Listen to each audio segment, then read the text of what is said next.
আসসালামু আলাইকুম। Welcome to Bushra's simple life. কেমন আছেন আপনারা সবাই? নিশ্চয়ই আল্লাহর রহমতে অনেক ভালো আছেন। আমি বুশরা আর একটি নতুন ব্লগ নিয়ে আপনাদের মাঝে চলে এসেছি। সকাল, সকাল বাচ্চাদেরকে স্কুলে ড্রপ অফ করে চলে আসলাম। আর আমাদের ওয়েদার এত ঠান্ডা যে মানে ঘরে আসতে, আসতে মনে হয় যে হাত পা একদম জমে গেছে এরকম। তো আমি এসেই আমার হিটার অন করে বসেছিলাম বেশ কিছু সময়। আর সকাল, সকাল বসে গেলেই শেষ। এত লেজি লাগে তখন আর নাস্তা খেতেও ইচ্ছে করে না। আর আজকে আমার অবশ্য রান্নাবান্না শেষ। মানে আছে। তো রান্না আর করতে হবে না। তাই একটু রিল্যাক্সড ছিলাম। বাট আমার হাতে প্রচুর কাজ যেগুলো আমি মানে বলে শেষ করতে পারব না। তো নাস্তা শেষ করে কিচেনে আসলাম। এখন একটু আমার বাস্কেটটা একটু অর্গানাইজ করে রাখছি। ঘরে বাজার এসেছে বাট ওইভাবে গুছানো হয়নি। তো ওইগুলোই একটু গুছিয়ে রাখছিলাম।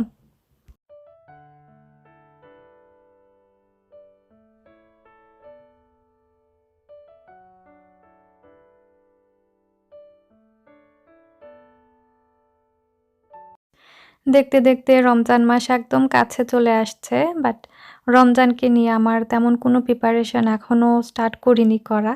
আপনাদের কি অবস্থা? আসলে রমজান আসলে দেখা যায় আমাদের সবারই টুকটাক একটু মানে ক্লিনিং বা অর্গানাইজিং এগুলো একটু আমরা আগিয়ে রাখি। আর ফ্রোজেন স্ন্যাকস ওইগুলা। বাট জানি না এবছর আমি কিভাবে কি করব। একে তো শর্ট ডেইজ তার উপরে আমি একা ইফতারি করব। প্লাস আমার হাসব্যান্ড তো কাজেই থাকবেন। লেট শিফট হলে তো ৯টা ৯:৩০। আ তো দেখি আসলে এখন পর্যন্ত বুঝে উঠতে পারছি না কিভাবে কি করব। তো এই বাস্কেটটা আমার অনেক কাজে লাগে। একসাথে অনেক কিছু আমি সুন্দর করে এটার মধ্যে রেখে দিতে পারি।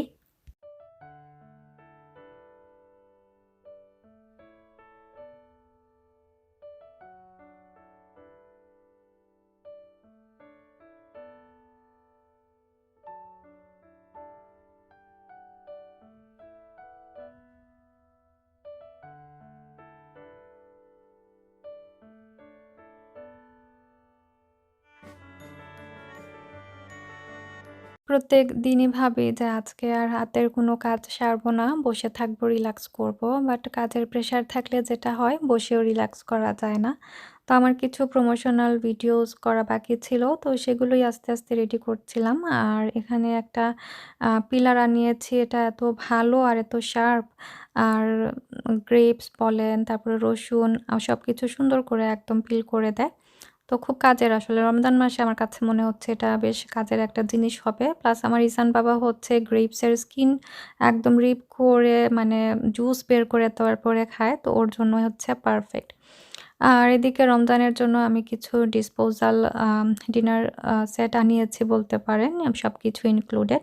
তো আমার কাছে প্রাইস ওয়াইজ কোয়ালিটিটা অনেক বেশি ভালো লাগছিল। তো ওইগুলোই আরকি টুকটাক দিনে এই কাজগুলো সেরে নিয়েছি। আর পরে ওইভাবে ক্যামেরা হাতে নেয়া হয়নি। এখন একদম সন্ধ্যাবেলা চলে এসেছি। আপনাদের সাথে সন্ধ্যাবেলা কি, কি করি সেটাই একটু শেয়ার করব। নরমালি আসলে এই টাইমটায় আমি ক্যামেরাটা ওইভাবে অন করি না। যদি আমার হাসব্যান্ড বাসায় থাকেন বা বাচ্চাদের পাশে থাকেন তখনই আমি আ ক্যামেরা হাতে নেই। বাট মেক্সিমাম টাইম আপনারা খেয়াল করলে দেখতে পারবেন। যখন বাচ্চারা স্কুলে থাকে সেই সময়টাই আমি রেকর্ডিং এর কাজটা করে থাকি আর তাই আপনাদের সাথে শেয়ার করি। তো আজকে যেহেতু আমি দিনের বেলা তেমন কোনো কাজ করিনি, প্লাস ওয়েদারও খারাপ ছিল। আর উইন্টারে আমি চেষ্টা করি সন্ধ্যার দিকে একটু ঘরটা ক্লিন করার জন্য। যেহেতু এখন প্রায় দিন দেখা যায় বৃষ্টি হয়। আর আমি যেহেতু স্কুলে ডিউটি দেই, মাদ্রাসা, টিউশন সবকিছু মিলিয়ে দেখা যায় ঘরে বারবার আসা যাওয়া হয়। আর পায়ে, পায়ে বাইরের সব ময়লা কাদা একদম ঘরে চলে আসে। তো আমি চেষ্টা করি বিকেলে একবার আরকি হুভার আর মপ একসাথেই দিয়ে দেওয়ার জন্য। এতে করে ঘরটা একটু মানে ক্লিন মনে হয়। আদারওয়াইজ দিনের বেলা আমি যতই দেই না কেন আবার সন্ধ্যা হতে, হতে সেটা মেসি হয়ে যায়। একেক সপ্তাহ যায় আমি খুব বেশি চেষ্টা করি ঘর পরিষ্কার রাখার জন্য, একদম টিপটপ রাখার জন্য। আর পরে আবার আলসেমি চলে আসে। মনে হয় এত গুছিয়ে টুপটাপ করে রেখে কি লাভ হয়? বাচ্চারা আসতে, আসতেই সব শেষ। তো এই আর কি একেক দিন আসলে একেক রকম যায়। একেক দিন খুব এনার্জি কাজ করে আর একেক দিন এত লেজি লাগে। পুরো সপ্তাহ দেখা যায় যে লেজির জ্বালায় কাজ জমে একদম পাহাড় হয়ে যায়। তো এখন দেখছি সবাই এরকম ওভেনের মধ্যে বো বানিয়ে টাওয়াল দিয়ে রাখছেন। তো আমি ভাবলাম আমার ওভেনেও এরকম রাখি। খুবই কিউট লাগছিল দেখতে। আপনাদের কাছে কেমন লাগছে আমাকে কমেন্ট বক্সে জানাতে পারেন।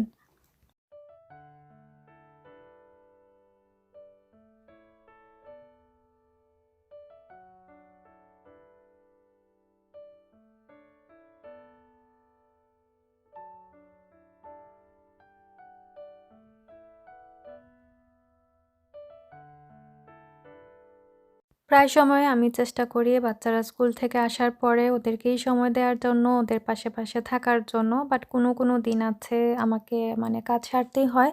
তেমনই একটা দিন ছিল আজকে। পুরো দিন কোনো কাজ না করলেও সন্ধ্যাবেলা আমাকে একটু ঘরটা পরিষ্কার করতেই হয়েছে। যেহেতু বৃষ্টি ছিল বাইরে। পায়ে অনেক কাদাবালি ঘরে চলে এসেছে। আর একটু পরেই আমার হাসব্যান্ডও চলে আসবেন। তো সে ফাঁকে ভাবলাম যে না, আমি একটু আমার হাতের কাজগুলো সেরে নেই। আর এই লাইটস গুলো এসেছে প্রায় ১০ দিন হয়ে গেছে। তো ভাবলাম যে না, আজকে আমি নিজেই লাগিয়ে দেই। হাসব্যান্ডকে মানে ওর জন্য ওয়েট করতে আসলে ওগুলো লাগানোও হবে না। আর বাচ্চারা আমার সাথেই আছে। ওরাও তো মানে ঘরে কিছু নতুন আসলে যেটা হয়, বাচ্চারা অনেক বেশি এক্সাইটেড থাকে। তো এই লাইটগুলো আমার এত পছন্দ হয়েছে। আপনাদের কাছে কেমন লাগছে আমাকে কমেন্ট বক্সে জানাতে পারেন। আর আজকের ব্লগটা কিন্তু আমার বেশ পুরনো। আম আসলে ইদানিং এত লেজি লাগে ব্লগ এডিট করতে। আর ১-২ দিন বা ১ সপ্তাহ যদি চলে যায় তখন মানে আর ভিডিও এডিট করতে আমি বসতে পারি না। তো আজকেও আমি একদম ধরে বেঁধে আমাকে নিয়ে বসিয়েছি। যাতে আমি ভিডিওটা এডিট করি। আর আগামীতে তো রমজানও চলে আসছে, তখন আরো বেশি মানে পেছনে পড়ে যাব। তো এই তো আমার হাসব্যান্ড বাসায় চলে এসেছেন। আমরা সবাই খাওয়া-দাওয়া করলাম। আর এখন হচ্ছে আস্তে বাচ্চাদেরকে বেডে দিয়ে দেব। এর আগে ভাবলাম যে সোফাটা একটু ক্লিন করি। আর বাচ্চারা স্কুল থেকে আসলে আমার সিটিং রুমটা হয়ে যায় একদম পিকনিকের জায়গা। তো ওদেরকে যতই বলি না কেন ডাইনিং রুমে গিয়ে খাওয়ার জন্য, তো ওদেরকে আসলে কথা শোনানো যায় না। তো কি আর করা, আমি একটু মানে আ টাইডি করে তারপরে হচ্ছে ওদেরকে নিয়ে চলে যাব বেডে। ওদের বেড টাইম থাকে 8:30 8টা টু 8:30 এরকম আরকি। আর বেশি যদি লেট হয় তখন 9টা। বাট 9টার আগেই আমি ওদেরকে চেষ্টা করি উপরে নিয়ে যাওয়ার জন্য। এর আগে নিলেও দেখা যায় ওরা মানে নানান বাহানা করে মানে জাগা থাকে। তো এখন আর মানে একটু সময় দেই ওদেরকে যাতে ওরা টায়ার্ড থাকে আর যাতে বেডে যাওয়ার সাথেই ঘুমিয়ে যায়। ঘরবাড়ি গোছানো থাকলে অনেক বেশি শান্তি লাগে। বাট এটা আর কতক্ষণ থাকে। যাদের ঘরে বাচ্চা আছে উনাদের তো মানে আর রেহাই নেই। তো এই তো ঘর গোছালেও আমার এখন প্রত্যেকটা ওয়ালে এরকম স্পট আছে, দাগ আছে। তো এগুলো দেখলেই না আমার কিরকম যে একটা খারাপ লাগা কাজ করে। বাট কিছু করার নেই, বাচ্চাদের ঘর। আর এভাবেই আসলে বাচ্চাদের ঘর নোংরা হয়, আবার আমরা ঠিক করি, আবার হয়। তো কিচ্ছু করার নেই। তো এই তো আমার লাইটস গুলো নতুন কিছু ঘরে লাগালে যেটা হয় বারবার দেখতে ভালো লাগে। তো আমি এগুলো বারবার টাচ করছিলাম, দেখছিলাম।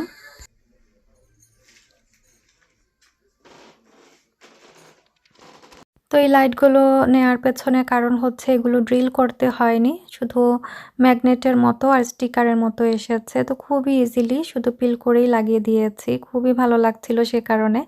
আর ড্রিল জিনিসটা আসলে আমরা দুজনেই একটু এভয়েড করি বাসায়। যেহেতু এক পাশে ড্রিল করলে দেখা যায় ওয়াল অন্য পাশ দিয়ে ফেটে যায়। তো আমি তো ভেবেছিলাম আমার কাজ শেষ হয়ে গেছে। এখন বাচ্চাদেরকে বেডে দিয়ে দেব। বাট কিচেনের সিঙ্কে হচ্ছে গায়েবী বাসনপত্র আসে।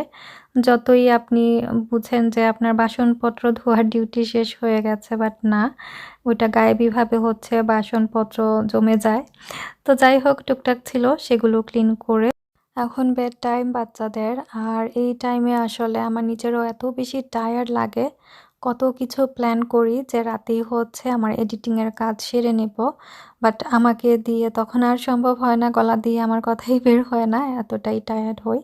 আসলে একদম সকাল যেহেতু ঘুম থেকে ওঠা হয়, পরে আর আমার দিনের বেলা ওইভাবে ন্যাপ বা রেস্ট নেওয়াটা হয় না। সে কারণেই দেখা যায় আমি একটু এক্সট্রা মানে টায়ার্ড থাকি। তো এভাবেই দিন কাটে। কোনো কাজের মতো কাজ না থাকলেও শখের কাজগুলো করে সময় কোন দিকে যায় সেটাই টের পাই না। তো এটা ছিল অন্য আরেকটা দিন। আমার একটা পিয়ার এসেছে। পিয়ার বলব না, বলব একটা আপুর ভালোবাসা। আমাকে উনি অনেক আদর করে এই পার্সেলটা পাঠিয়েছেন। তো পার্সেলটা এসেছিল ইসলামিক ফ্যামিলি মার্ট থেকে। আমি ডেসক্রিপশন বক্সে আপুর পেজের লিংক প্লাস হচ্ছে উনার হোয়াটসঅ্যাপ নাম্বারটা দিয়ে দেব। সেখানে আপনারা আপুর প্রোডাক্টগুলো দেখতে পারবেন বা আপুর সাথে সরাসরি যোগাযোগ করতে পারবেন। তো আপুর বিজনেসটা হচ্ছে বেসিক্যালি নাইট ড্রেস যেগুলা থাকে, আমরা মেক্সি ড্রেস পরি। সেগুলো খুবই আরামের একটা কাপড়। মানে খুবই সুন্দর। আমি বলে আসলে বোঝাতে পারব না। আরাম একদম সফট একটা ম্যাটেরিয়ালের মধ্যে ছিল এই মেক্সিগুলো। প্লাস হচ্ছে আমার সবথেকে উনাদের যেটা পছন্দ হয়েছে সেটা ছিল নামাজের বড় একটা ওড়নাও সাথে দিয়েছেন। একদম বড়সড়, যারা কিনা নামাজের জন্য বড় ওড়না খোঁজেন উনাদের জন্য একদম পারফেক্ট। আর এগুলো এত আরামের, পরলে মানে একদম যে গরম লাগে বা অশান্তি লাগে ওই টাইপের না। মানে একদম মাথার সাথে মিশে বসে থাকে। আর সবথেকে ফেভারেট হচ্ছে আমার এই কিমারটা। এটা এত সুন্দর। এটা অবশ্য আপা আমাকে দেখিয়েছিলেন। আমি কালারটা চুজ করে দিয়েছি। আর এটার সবথেকে বেস্ট পার্ট, এই পাশটায় হচ্ছে ইলাস্টিক লাগানো। তো যেকোনো মানে ছোট বড় মাথার সাইজ হলেও এটা খুলে আসবে না। আমার কিন্তু এই টাইপের আরও আছে, বাট নামাজে দাঁড়ালেই দেখা যায় পেছন দিকে চলে যায় আর চুল বের হয়ে যায়। হাতে ইলাস্টিক লাগানো প্লাস হচ্ছে এটার ঘের অনেক বড় আর হাঁটুর নিচ পর্যন্ত একদম লম্বা। আর এই ম্যাটেরিয়ালটা এত সফট, পিওর একটা কটন। আর একদম মানে বাতাস ঢুকছিল এরকম, গরম লাগার কোনো চান্সই নেই। তো আপুর স্মল বিজনেসটাকে আপনারা সবাই সাপোর্ট করবেন। আমার কাছে তো এটা বেস্ট একটা মানে কিমার মনে হয়েছে। এগুলোর মধ্যে ডিফারেন্ট ডিজাইন, কালার্স আছে। বাচ্চাদেরও কিমার আছে। আসছে রমজানের জন্য আপনারা অর্ডার করতে পারেন। তাছাড়া আপনারা যারা উমরাতে যাওয়ার প্ল্যান করছেন আপনারাও কিন্তু এটা নিতে পারেন। এখন কিন্তু আপার মানে নিউ পেজ উপলক্ষে একটা সেল বা অফার চলছে। আপনারা আপার সাথে যোগাযোগ করতে পারবেন। ইসলামী ফ্যামিলি মার্ট, ওনার ফেসবুক পেজ আছে, টিকটক পেজ আছে। তো সবাই অনেক ভালো থাকবেন। আল্লাহ হাফিজ।